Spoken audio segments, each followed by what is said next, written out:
Right. Hey, hello, Zimbabwe. Hello, once again. Welcome back. We had a slight technical glitch, so we are coming back to you again. I'm joined in the studio by the Zimbabwe Security Guards Union General Secretary, Mr. Philemon Nema. Welcome, Mr. Nema. Yeah, thank you, Yvonne. Welcome you too. Wonderful. So, you can start by just telling us a little bit about ZISEGU, the representation that you have, how many members you have, when it was registered, and what it is advocating for. Thank you. Zimbabwe Security Guards Union, it's a union which was registered in terms of the laws of Zimbabwe. ZISEGU have got about 6,000 members. Mm-hmm.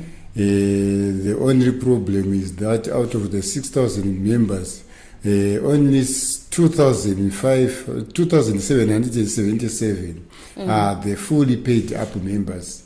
Okay. Some members are not, the employers are not remitting the subscriptions.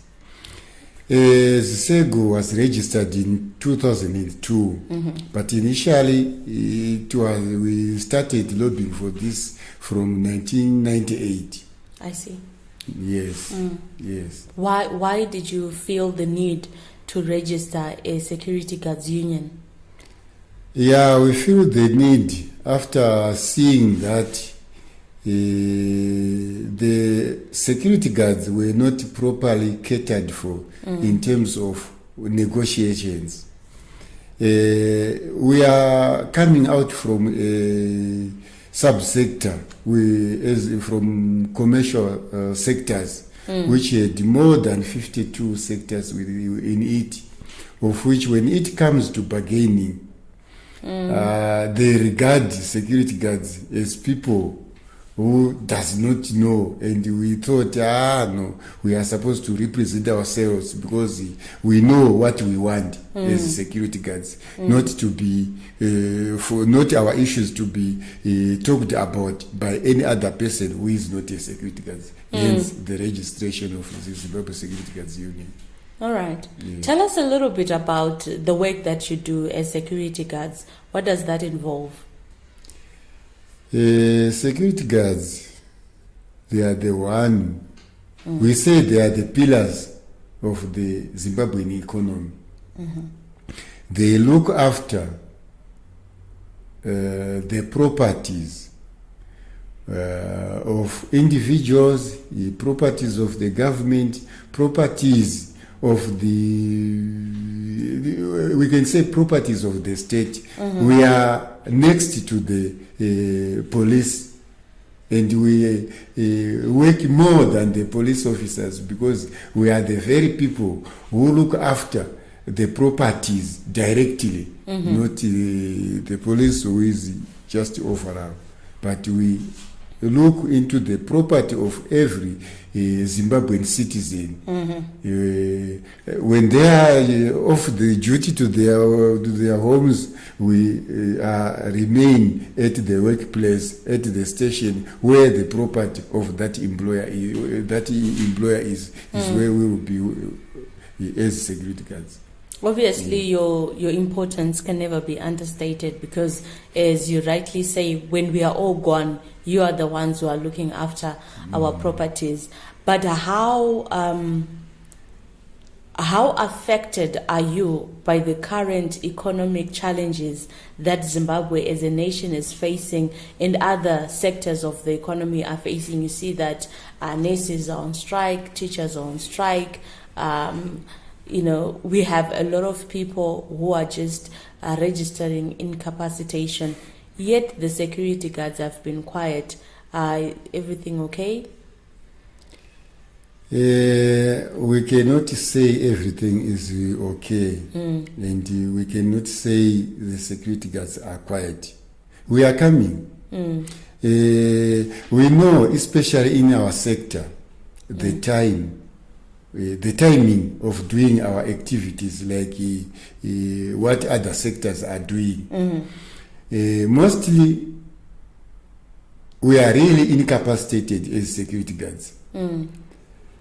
2,549, it's not money right now. Yes, if it was going to be given direct to me in cash, it was better. Not what we are getting as RTGS. It's nothing. And you cannot buy, I think it's almost $80 to $20. Someone, how can you survive? You know, a room now it costs about $25 per room, and the traveling cost is more than $66. So it's very tight for the security guard to live. So how are you doing it? How are you doing it? Are companies, are employers providing transportation to you? How is the basic, conditions of service for security guards at the moment?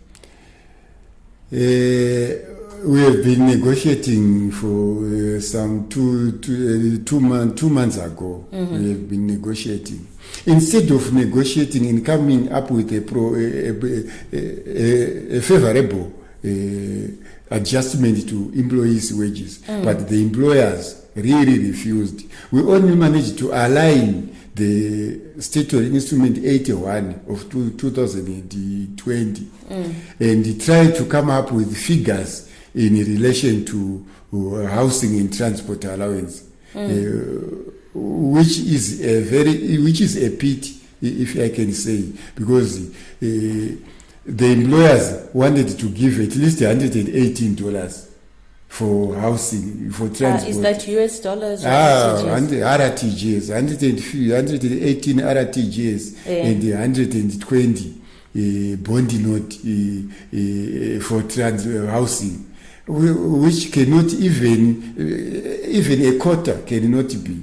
We managed to talk, to exchange positions until they come to a position where we agree to say, no, we can give you about $400 for transport and $500 for what? For housing. This is RTGS, which I'm talking. And you've agreed to that? We did not agree.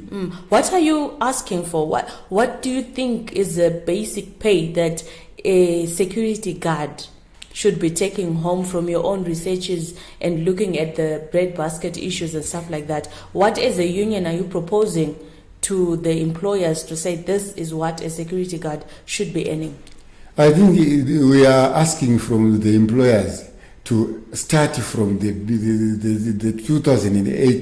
2018 era, and where security guards were being given $214. I see. 440, and we are in $10 as the housing allowance, $10 US, and 12 US as the housing allowance.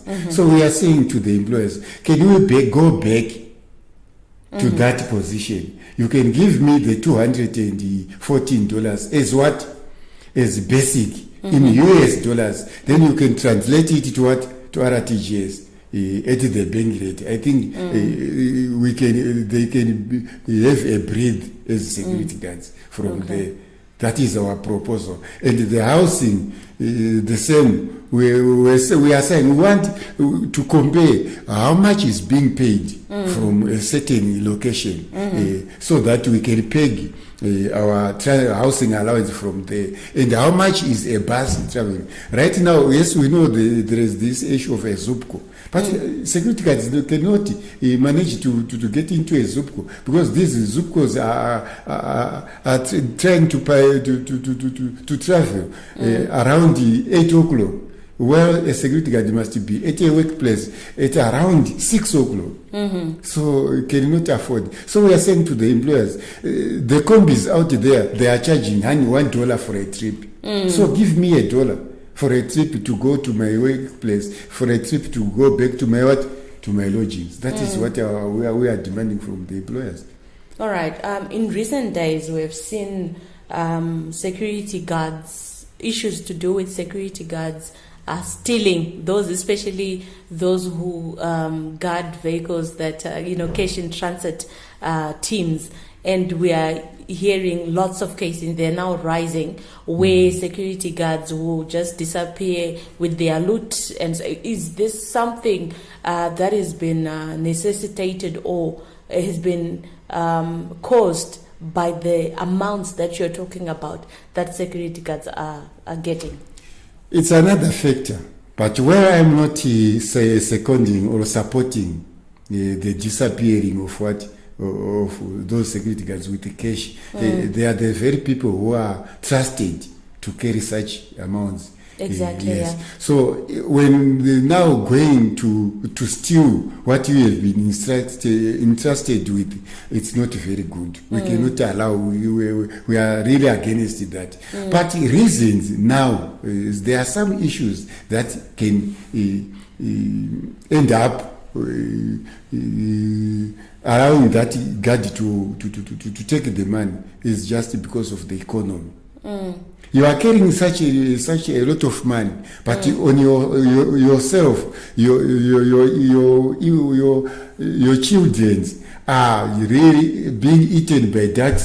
There is nothing. They cannot afford to buy a T-shirt for. They cannot afford to buy food for them. Sometimes that is another factor which can force that security guard to disappear with such amounts of money. But we are not saying it's something that is good. It's not good. But the factor is they are not getting enough of themselves. What they are supposed to get, they are not getting. They are not getting it. Like if you go to those areas where in some of the gardens, you will find some security guards sleeping there. Why? Because they cannot afford to go back to the working place. That's a sad picture. Really. And I think we all know my own mom, she's a security officer in one of the local security companies. And, we realized that we have to, cushion her a lot, for her to be at least comfortable in her conduct. Now, the Zimbabwe Congress of Trade Union, you fall under the banner of the Zimbabwe Congress of Trade Union, right? Yes, we are an affiliate of the Zimbabwe Congress of Trade Unions. Wonderful. So the Zimbabwe Congress of Trade Union has said that Mondays are what they call social justice struggle days. From your own perspective, what do you understand about this? Social justice days, as per our motherboard is saying, we really support that. But we have got different feelings in it. We can be able to lobby or to talk to our constituents to also spare some hours and at their workplace demonstrating about this what we call the social justice issue every month. But we are facing some challenges as a sector because our members they don't come together all the time. Okay. Yeah. Some of them they just report for duty. They just phone and go straight to his or a workplace. Some of them they are being picked up by vehicles to go. They just go to a designated place where they are collected by the employers to go to the working place. So to actually talk to our members to come together. It is becoming difficult. But as a union, we are trying to talk to most of the workers' committees of each and every security company, so that we can say this issue, we cannot do it at safeguard or guard alert or security or faucet at one time because there is a lot of victimization. Then we are saying, if we want to go to demonstrate against the guardian security, let's not the guardian security employees accompany us. Because one time, if they go to that demonstration or so, the next day they will all dismissed by that employer. So we are trying to devise a way forward, a better way forward of doing it.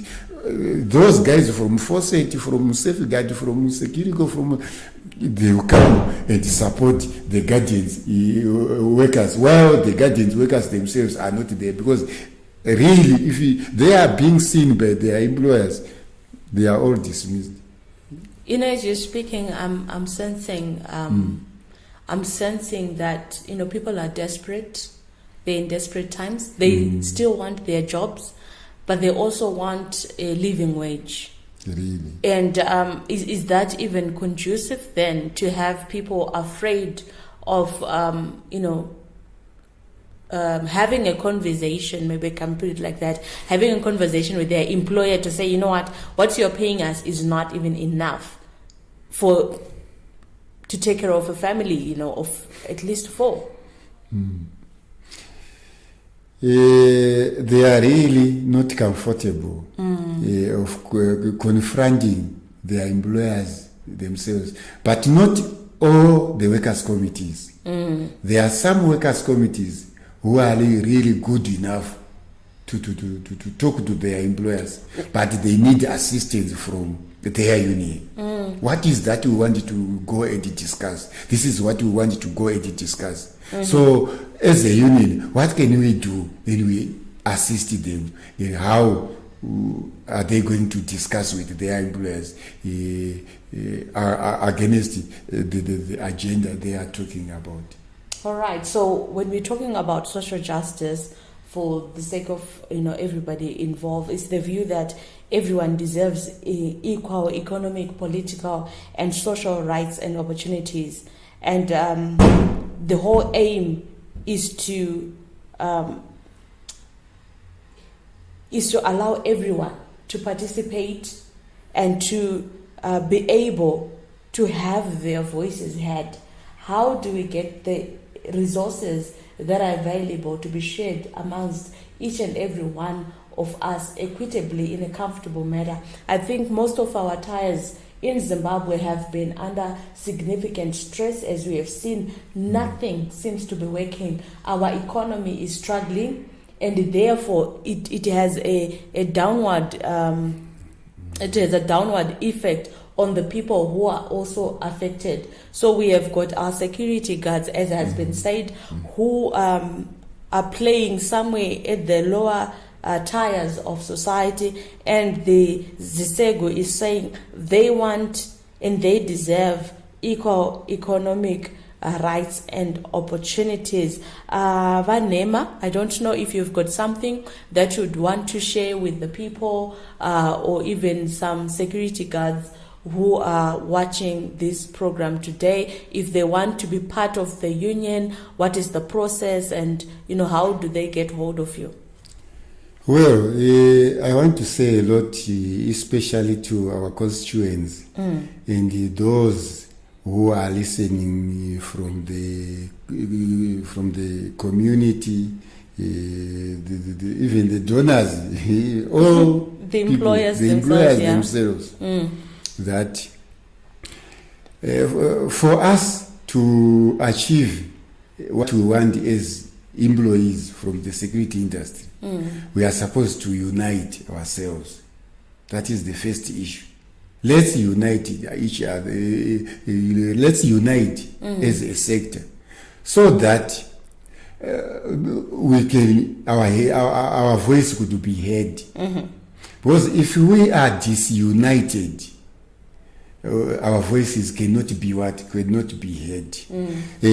For example, when we are going for a negotiating table, you've got 6,000 members. Out of the 6,000 members, the sector have got around plus 35,000 employees. Plus 35. Then you are talking of the 6,000 from what? 35. The figures cannot tally. So the employer will do whatever in his power because of the numbers that he have managed to join the union. So I'm saying, all security guards, let's come together. When we come together, our voice will be heard. And we are also saying to the employers, we want our job as security guards. We want the employers also to survive. And as they have provided employment for us, we also want them to what? To survive. Not to survive in a way what they are doing right now, where they are charging around $800 US, one by 12-hour, 24-hour curve. And that money can pay about 5 people comfortably. Yeah. Comfortably. But the guard himself is being given 2,500. We cannot talk of what they are doing right now. Some employers, they are paying up to $8,000 in RTGS. But the $8,000 they are getting it's not money which belongs to him, because when it comes to termination of employment, or when one is going for retirement, or one who wants to resign, or want to resign, and that person is going to be his gratuity, his terminal benefit will be worked on what? On the basic, not the 8,000 they are getting. I see. Okay. Which is not very good for the constituents. Yes, the employees can say, it's better to have that money, but it's not security-wise, cannot sustain you at the end. So we are saying, let's come together. Let's give us ideas. I'm the general secretary, but I also need ideas from the constituents. And when you talk about negotiations, we need information, but that information only comes from our members. I cannot have the information from a certain company A or company B, but our members within that company have gotten that information. Which information that they can brought to us, and we can use it in negotiations. That is what I can say to our members. And their employers, please, we are saying,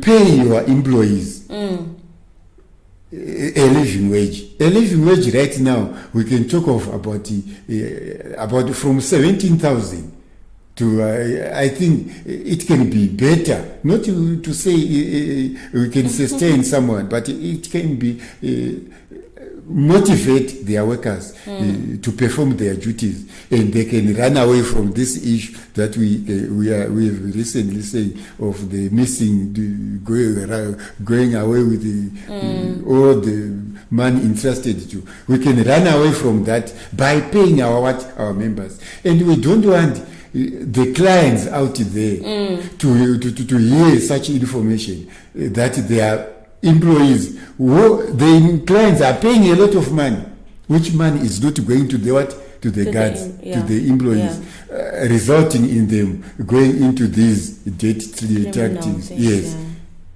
we are creating our own criminals. They are creating themselves. But we have got a problem, another very big problem, where most government officials, they own security companies. I see. So when you talk of anything, if a security guard came and report, if you find you just hear someone saying, let's go, can you talk to our director? You find the director, you find that director is one of the top government officials. So you see, you know what they used to do.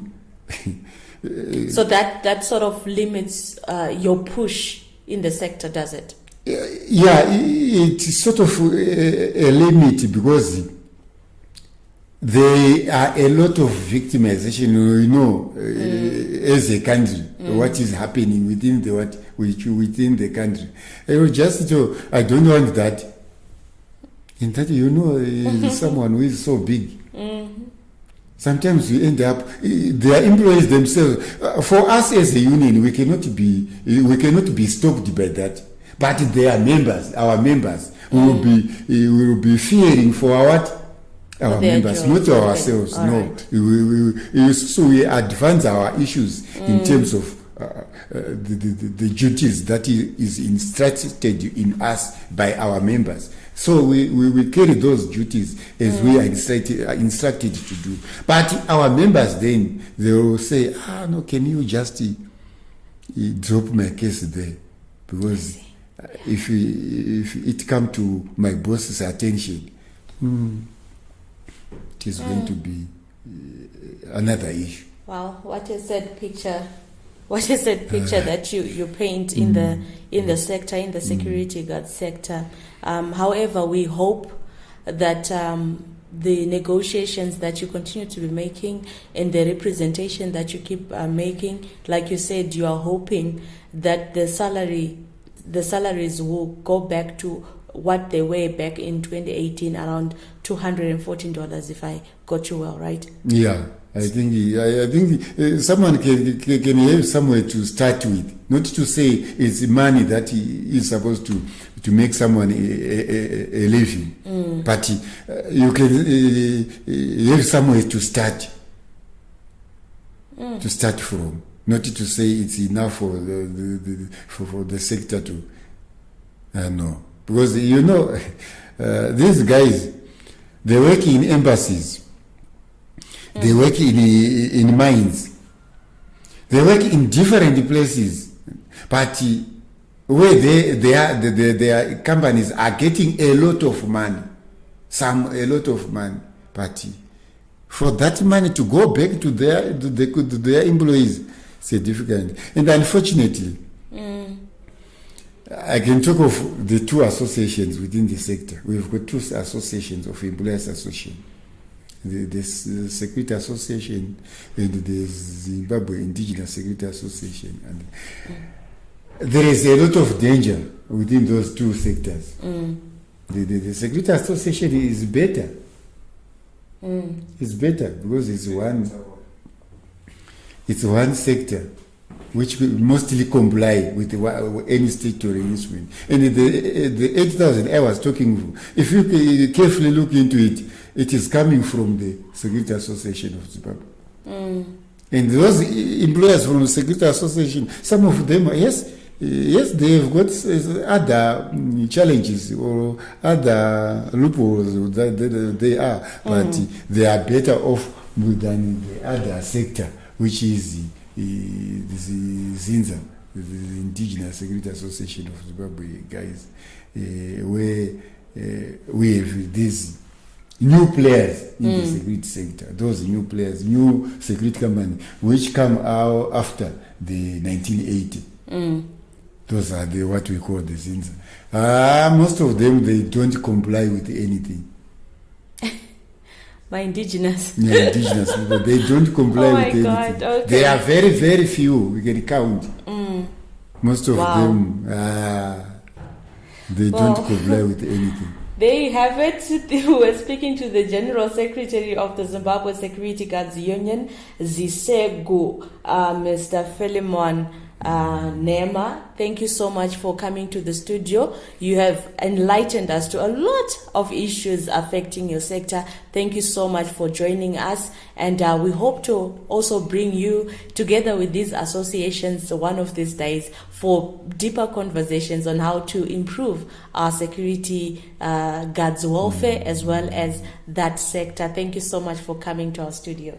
Thank you very much, and we will be very happy to put us together and maybe with a way forward together with our employers. Wonderful. Thank you so much for watching. You're watching Zimbabwe Daily. God bless you, and may you continue to like us on our Facebook page, follow us on Twitter, and also check out our website at zimdaily.com. My name is Yvonne Muchaka. See you soon. God bless you. Thank you very much, and see you again. We hope to see you again and again.